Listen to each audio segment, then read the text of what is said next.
today's opening words, we have Tonal Welcoming by Sarah Getty McNeil. Come in from the crisp morning air outside. Come in wearing the autumn sunlight on your face. Come carrying the turning of the seasons in your heart.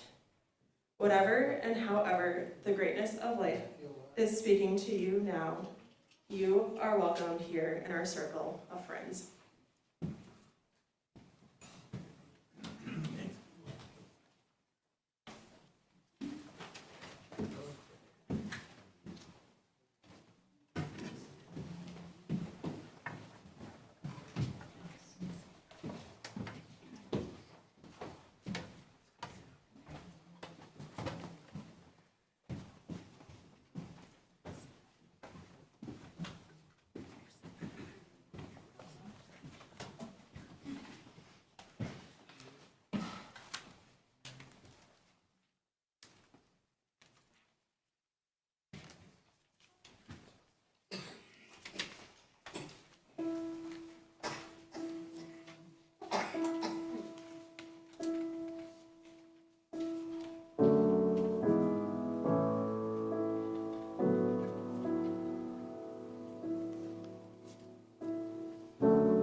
For those of you who know Tom, you know I'm not Tom.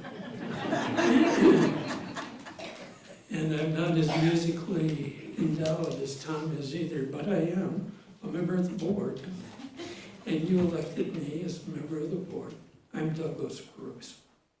Good morning. Welcome to Minnesota Valley Unitarian Universalist. I serve with the congregation as a member of the Board of Trustees. You are welcome here, however old you are, young you are, wherever you were born and grew up, whoever your ancestors were, and in whatever religious tradition you were raised. You are welcome here, whatever your gender and whoever you love. You are welcome with whatever abilities and limitations you have. We invite you to bring your whole self. Whether this is your first time here or if you've been with us for a number of years, your presence is a gift to us. We are glad you are here. We hope that you will be glad you came and that you will welcome others. After the service, everyone is invited to share refreshments and conversation in the social hall downstairs. We look forward to this chance to make new friends and renew old acquaintances.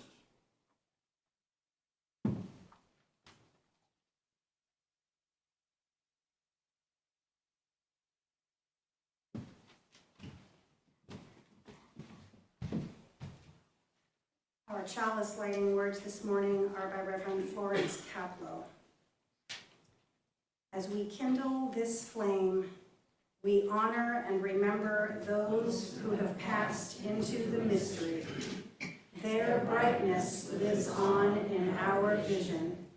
Their courage lives on in our commitments. And their love continues to bless the world through us. I invite you to rise in body or spirit for our first hymn, number 1001, Breaths.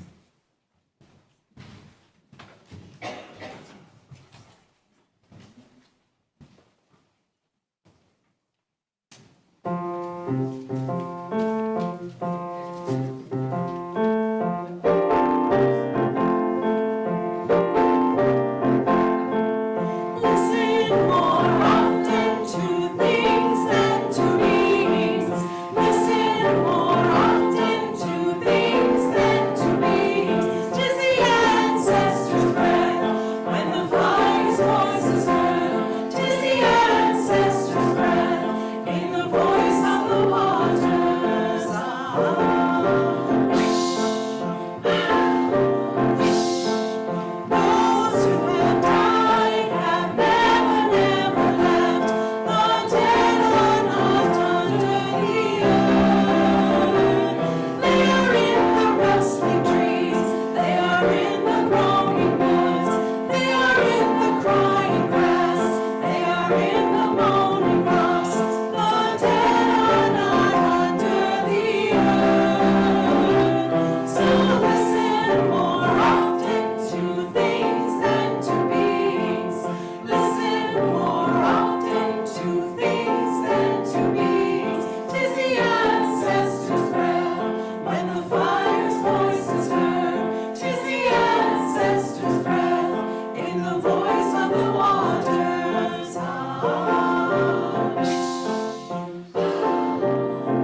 Now is a time of year when many different religions and cultures celebrate and honor people who have died, our ancestors or loved ones who have passed.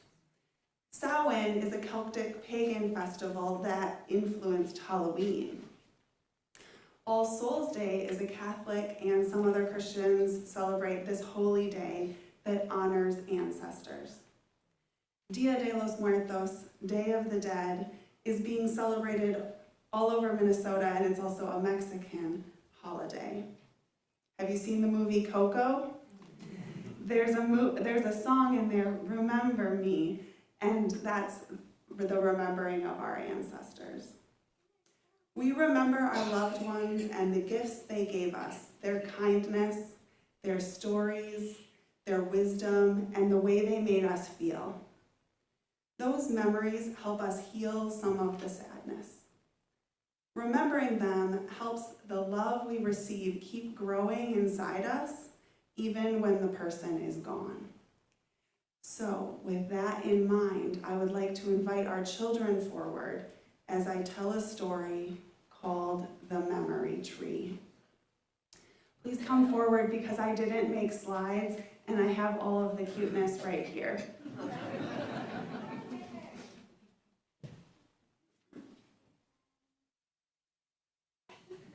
There once was a fox who lived with all the other animals in the forest. Is this a forest here, River? I don't know if it's quite a forest, but you can touch these toys if you want.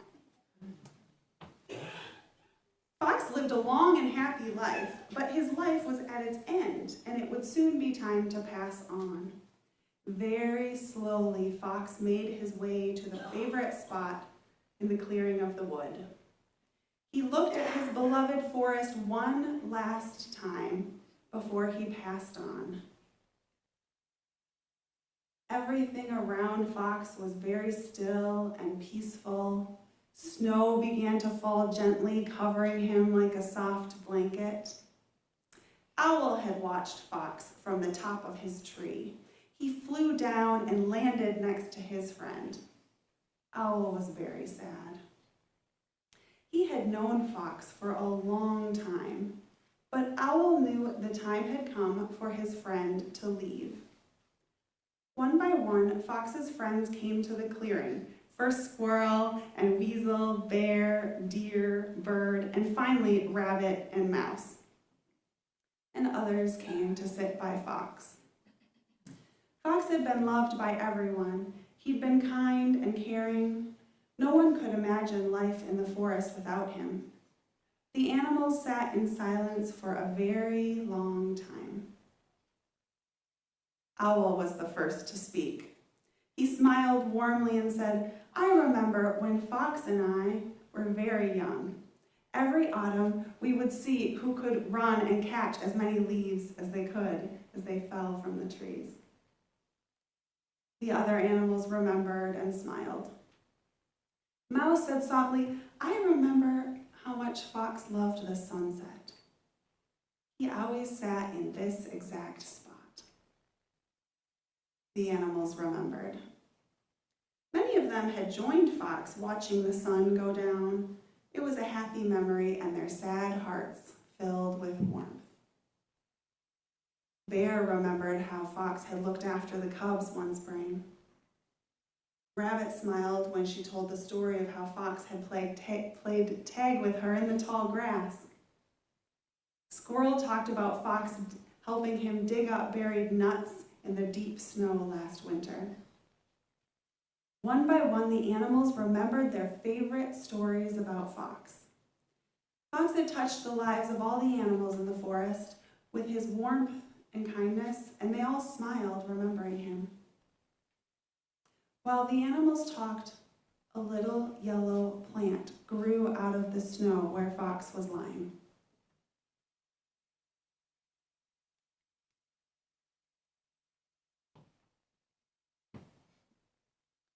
Small and delicate at first and hardly noticeable, the plant grew bigger, stronger, and more beautiful with each story. The animals talked about Fox all the night through, and in the morning, the plant had grown into a small tree.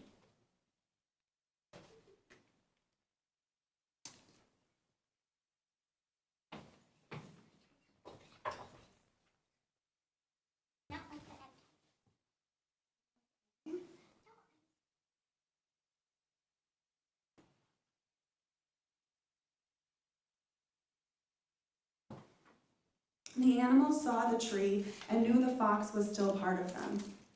During the next day, weeks, and months, the animals remembered many more stories about Fox. Their heavy hearts began to feel a little lighter. The more they remembered, the more the tree grew higher and more beautiful, and it was the tallest tree in the forest. A tree made from memories full of love. Fox's tree was big and strong enough to shelter all of the animals. It was always buzzing with life. The birds built their nests among the branches. An owl raised his grand chicks in the branches. Squirrel found a cozy home in the trunk, and bear, deer, and rabbit fell asleep in its shade. The tree gave strength to everyone who loved Fox. And so Fox lived on in their hearts.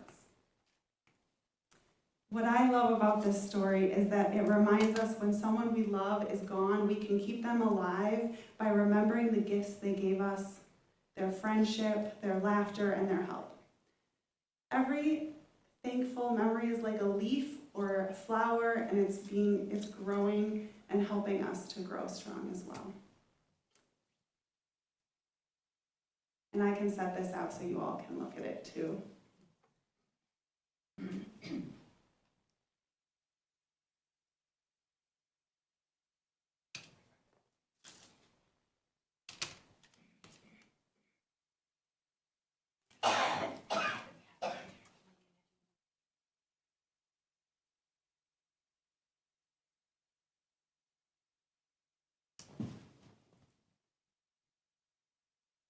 We'll keep the tree here with us as a reminder of that story for the rest of the service.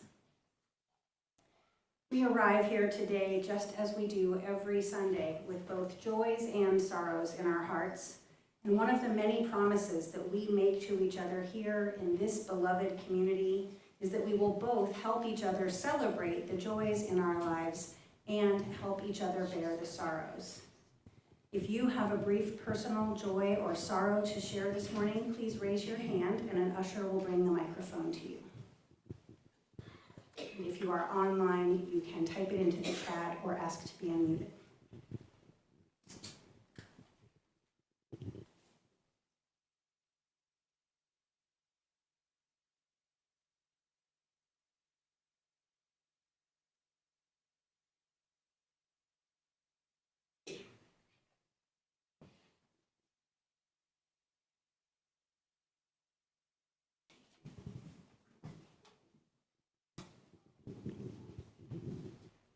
We have one that was submitted anonymously in writing, and it says,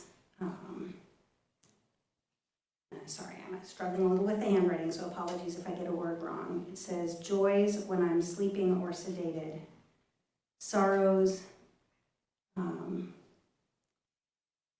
everything in my life, and then there's a word that I'm not sure about there. So our hearts go out to the person who is experiencing so much sorrow and seeking joy through sleep. Richard, do we have any online joys or sorrows? Nope. Yes.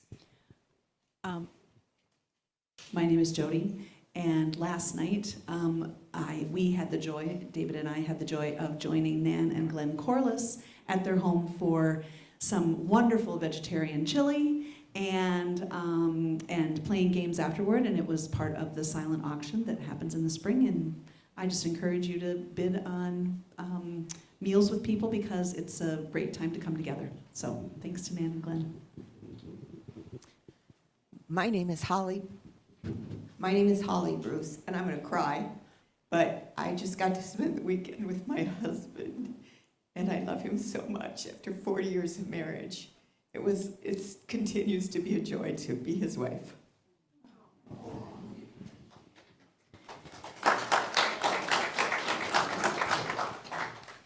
I'm Karen Olson. I have a joy.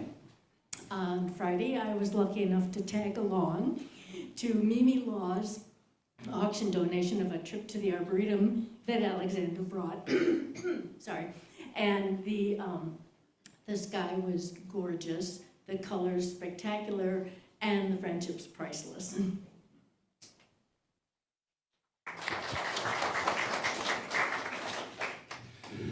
MJ, and we're hosting family for the first time basically since we moved here this week, and everyone will get to meet them next week because they're coming. So my sister, brother-in-law, and nephew will be with us. So I'm very excited.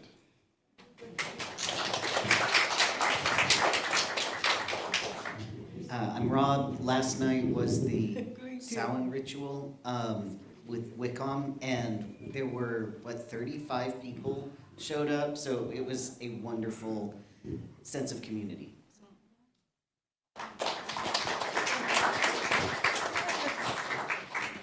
I'm Barb Berger, and every Sunday at our home, we have everybody get together, and Mike brings pizza. And they love it!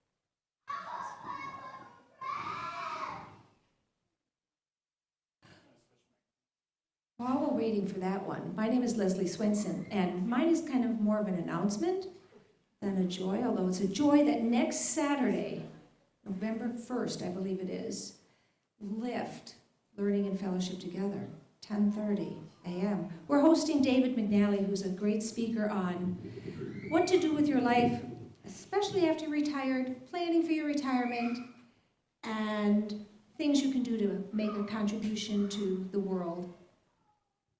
Be there.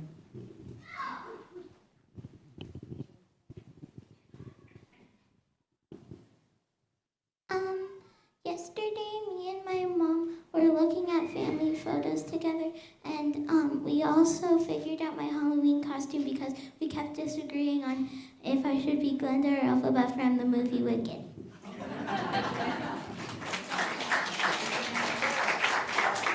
Well, I don't know about everybody else, but I want to know what you decided. Oh, she's going to mix both costumes. Very creative. Very creative.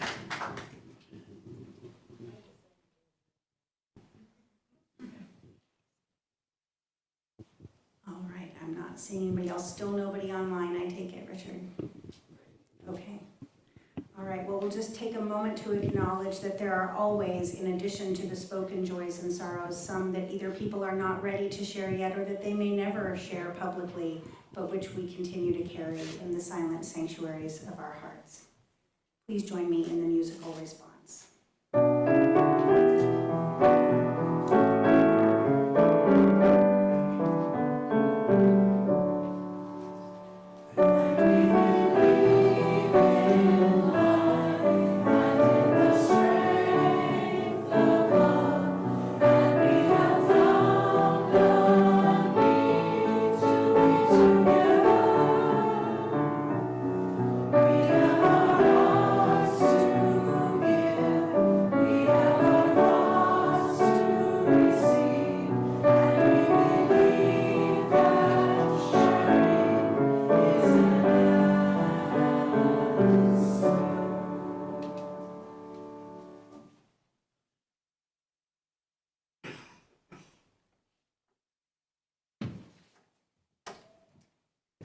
For today's centering space, we have Immortality by Leslie Takahashi. Immortality. In the daily weave of our lives, those who have died are still strong guiding threads. Theirs is the golden glimmer of perhaps the brilliant red or the melancholy blue. Still, they are part of the whole cloth of our lives. They are the ancestors and the goers before. Through this, we know immortality. In the hour-to-hour rush of our daily tasks, they travel with us through something they taught us which is now ours to do, through something they loved which is now ours to carry out, through something we shared which is now ours alone, and yet not. Through this, we know immortality. In the minute-to-minute grasp of where we are, we remember the joys our departed gave us, which opened us up to hope, the sorrows we know together, which taught us strength, the life shared, which is now ours to store. Through this, we know immortality. In the second-to-second pulse of life, we sense the spirit of those we have loved and lost. This presence is too shy for naming, too amorphous for full knowing, and yet as real as the days we shared. Through this, we know immortality. They are more than remembered. They are memory itself. For what we love lives on in the way our beloved dead accompany us through our life. Their words and wisdom our guide, their humor our relief, their restless concern for the world our charge. Through this, we know immortality.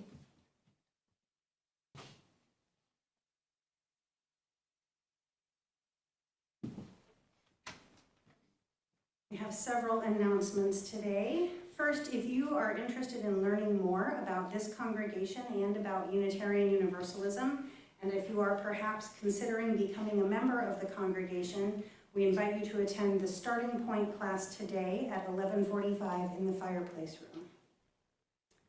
Is Lorna here for a VEEP announcement? Oh, there you are. You're right in front of me. Yes, did you want to make a VEEP announcement today, or do you want me to just say something briefly? So we're continuing collections. What's the end date for collections, Lorna? The 15th, and then we're also looking for people to sign up to go and divide the supplies into packages for individual families. And what is the date for that? The 15th. So please see Lorna if you want to sign up to be part of that crew.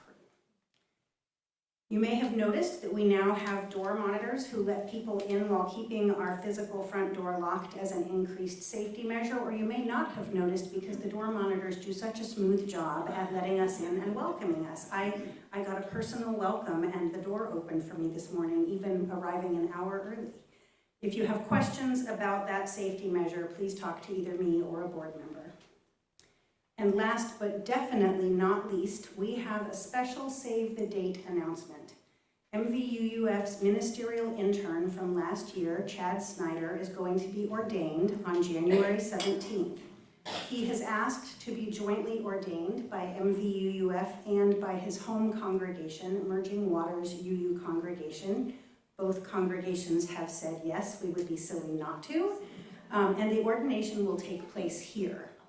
The precise time and other details are still being worked on, but please plan to attend if you are able. If you haven't ever been to an ordination, it is a powerful community building. It's not just about the person being ordained, it's about the two congregations, in this case, coming together and ordaining them. In our tradition, the power to ordain comes not from above, but from the congregation. So it's powerful, and of course, we also want to celebrate this significant milestone in Chad's ministry with him. I know he is much beloved here. So please put that on your calendars for January 17th. Oh, Maria has an announcement. Youth cons are a magical place for young UUs. So one of our congregants writes, growing up UU can feel like you are on an island with your small church group. You always feel like you are the religious minority. At youth cons, you get to connect with other UUs from other churches. You get to feel like you're part of a bigger community. You get to feel like you're included while having the best time of your life. You will meet some of your lifelong friends at UU cons, and you will never regret going. So our Upper Midwest Youth Con for 9th through 12th grade is Saturday, November 15th through 16th at First Universalist in Minneapolis. Please see the Unison for registration information and sign up by November 1st.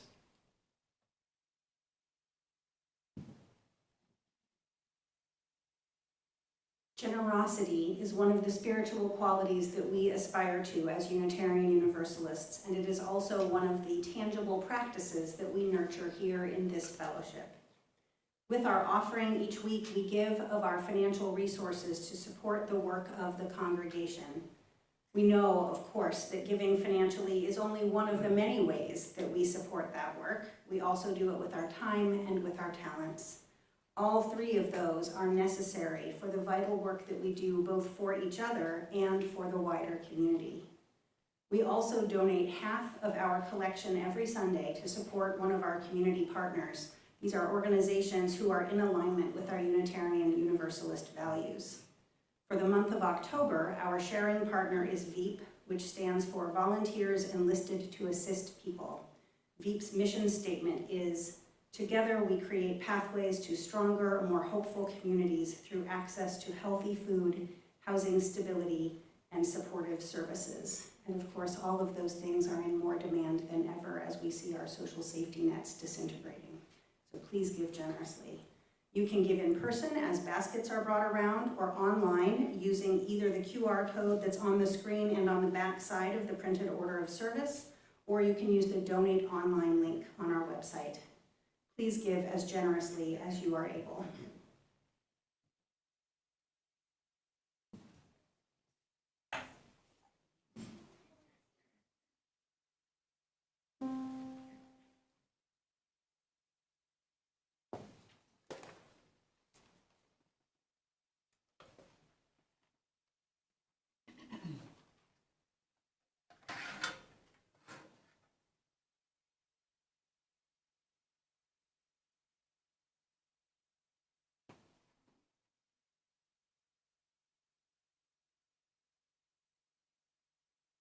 You are held by holy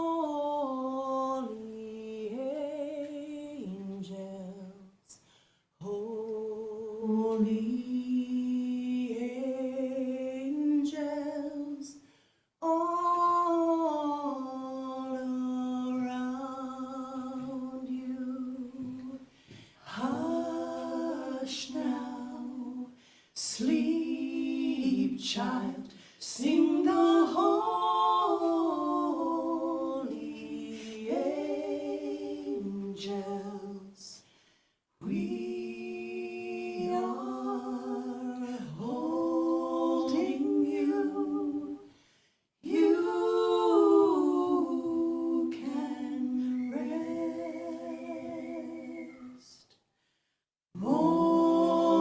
Morning will come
May Sarton. There we go. May Sarton, American poet and novelist, wrote, "I would like to believe when I die that I have given myself away like a tree that sows seed every spring and never counts the loss, because it is not loss, it is adding to the future life. It is the tree's way of being, strongly rooted perhaps, but spilling out its treasure on the wind." We now have a time of ritual where we invite you, if you wish, to come forward and place a leaf. There are piles of cutout leaves. You can place a leaf on our memory tree for a loved one who you are remembering today. You are also invited, if you have brought photos and want to place them on the table, to do that. And we will have an usher bring forward a handheld microphone so that if you wish to speak the name aloud, you can. As with any ritual I lead, all of this is invitational, so there is no pressure. You may come and put a leaf on with no words if that is your preference.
Can we have someone bring a microphone up for those who wish to speak a name aloud?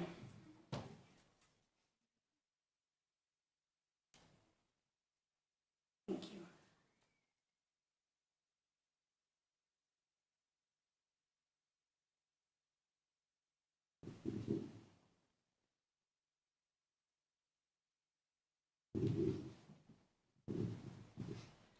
Thank you. Since I was denied a chance to attend her funeral, I wanted to honor my aunt who was born Maura Shanahan and then adopted as Patricia Collins, in the past as Patricia Henderson Rittenhouse. She died back in June.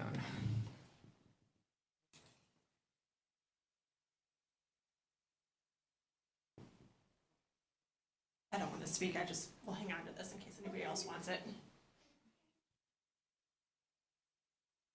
Marilyn West.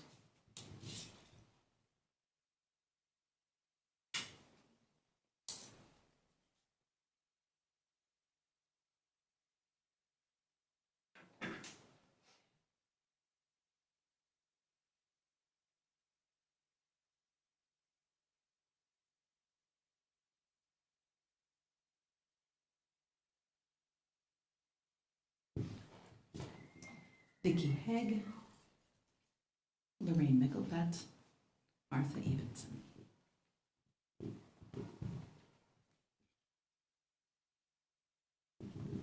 My husband, Edward Burrell. My husband, Jim Fox, who thought this one hung the moon and stars. My parents, who encouraged me to ask questions. My father, John McLean, who loved trees of all kinds, and my Aunt Barry Rivard, who was Catholic but showed up when I preached in Wisconsin, even though it might have been a little heretical.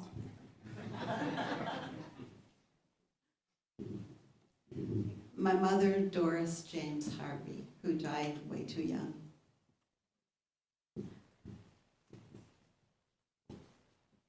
Anybody else want to speak? Or is that gonna put the microphone away?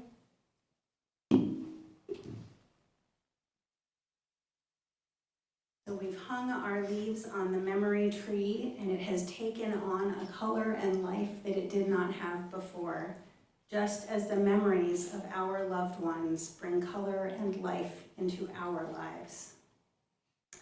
We have a second wisdom story for you today, and this is one that I read to my son one of many times that it seemed like we might be losing my father. It is called Granddad's Prayers of the Earth.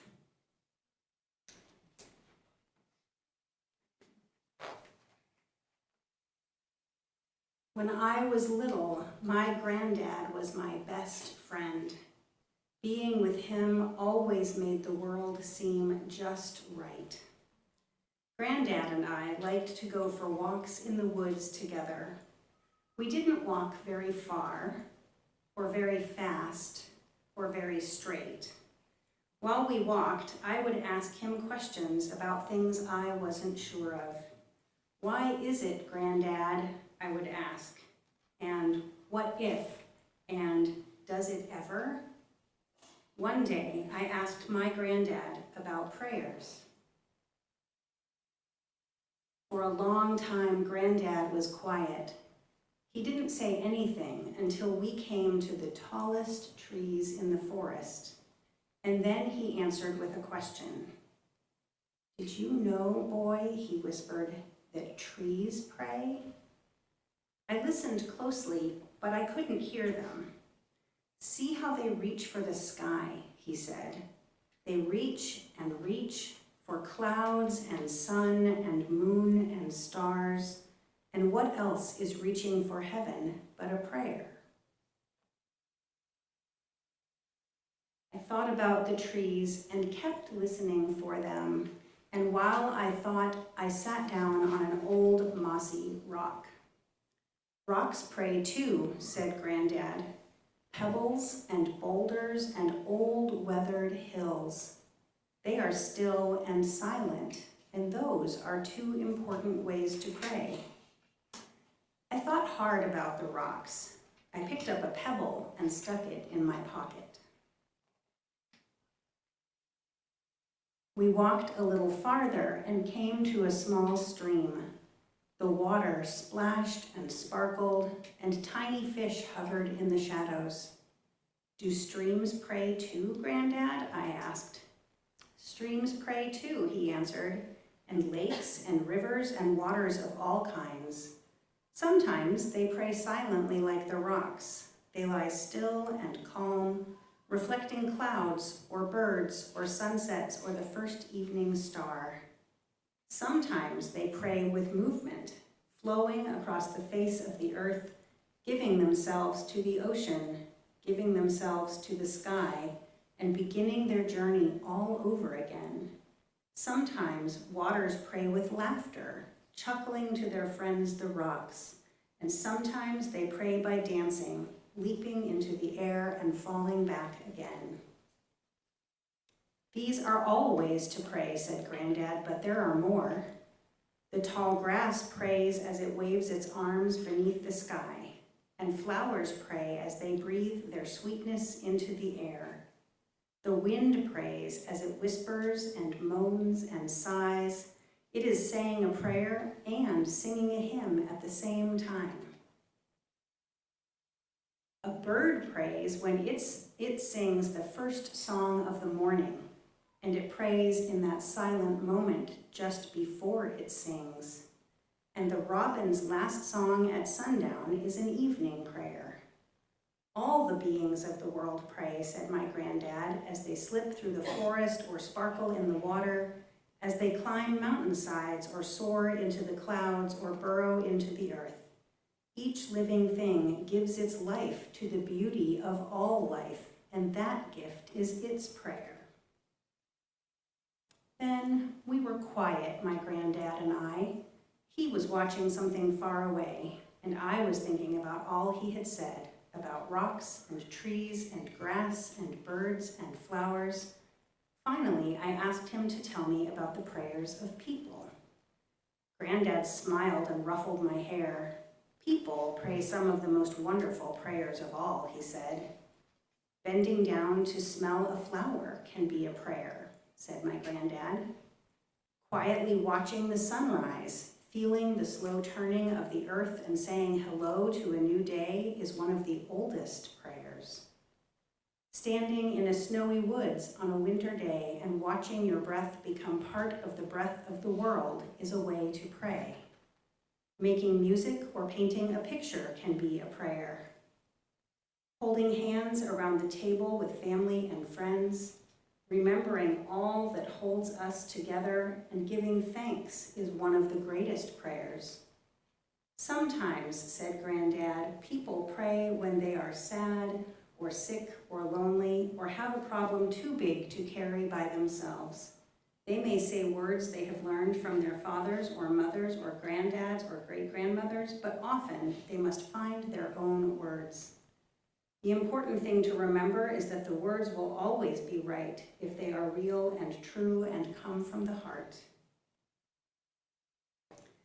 We had walked far enough, and Granddad said it was time to go back. But I had one last question.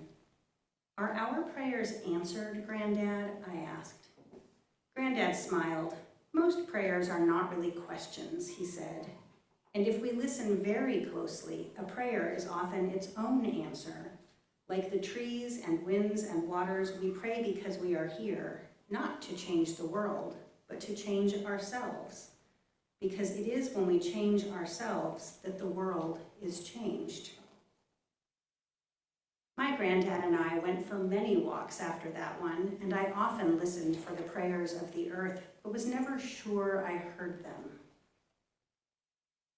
Then one day, my granddad was gone, and no matter how hard I prayed, he didn't come back. He couldn't come back.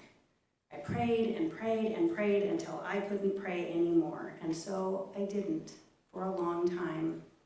And the world seemed dark and lonely without my granddad in it.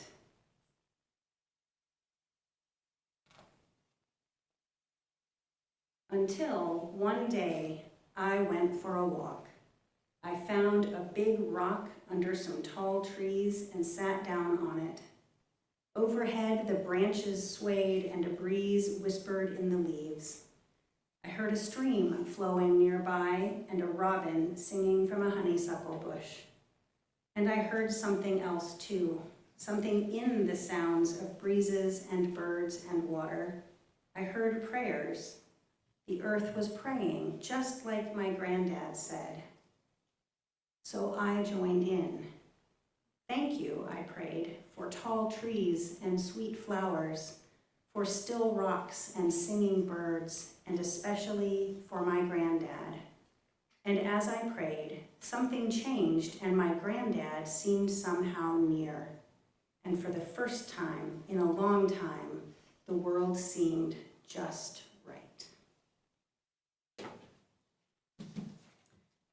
So my son, who is now grown up, was just like the boy in that story. He had a granddad, although in our family we say grandpa, who loved nature and who loved walking in the woods, especially if he could take a grandchild along with him. My dad's deepest connection to the divine was always in nature. I don't know if he would have said it as the granddad in the book did, that the trees and other parts of the natural world prayed in their own ways, nor would he have been likely to say that he prayed. I think he thought he left that behind when he stopped his Presbyterian childhood faith.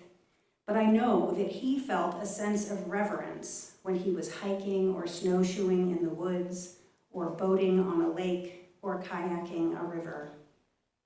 I think of him often at this time of year, not only because it is the season in which we often remember those who have died, as Maria said earlier, but also because October includes both his birthday and the anniversary of his death. Those of you who have been in my office here at MVUUF have actually probably seen one of my father's photographs. It hangs on the wall next to my desk. It's a photograph of a golden yellow mushroom which has flipped its cap so it looks like a bowl or a chalice, and there is light hitting a leaf in the background behind the mushroom that suggests a flame. That picture is typical of my dad's photography. He loved photographing the small details of nature that many of us walk by without noticing. Mushrooms, moss, lichen, animal tracks, and more. His camera, this was in the days before we had one built into our phone, his camera was often his companion in the woods. I would say that nature photography was one of his spiritual practices. In childhood, I think I was usually amused and maybe sometimes frustrated by his frequent stops to photograph all those little things that seemed kind of unimportant to me. In adulthood, though, I find myself stopping and taking the same kinds of pictures he did, but mine are on a cell phone camera. I do it out of a sense of wonder, something he taught me, and I also experience a connection to my dad through sharing that activity with him across time. There are so many ways that we remember the people we have loved who have died. By continuing activities that we once shared with them, by making recipes that were their specialties or eating foods that were their favorites. My dad's favorite cookie was snickerdoodles, and my son and I always think of him when we have those. By keeping treasured items that were once theirs. We remember them too, of course, by telling stories about them. I invite you to take just a brief moment now, thinking of the person or people in whose memory you hung a leaf on a branch of our memory tree, or if you didn't hang one, of somebody you have lost, and calling to mind a favorite memory of them. It doesn't have to be anything big, just a moment shared between the two of you, or perhaps something sensory like the smell of a favorite cookie baking or the touch of a favorite clothing item. I invite you to hold that memory in your heart and to carry it with you today as you leave this service, knowing that they are with you still for as long as you remember them. And in that spirit, I invite us to rise in body or spirit and sing Carry Me, which you won't find in one of our physical hymnals. It's from the new virtual hymnal, Sing Out Love. And it will be on the slides.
going to close out our service of memory with a responsive reading. Your part is very easy. It's "We remember them." In the rising of the sun and in its going down, we remember them. In the blowing of the wind and in the chill of winter, we remember them. In the opening of buds and in the rebirth of spring, we remember them.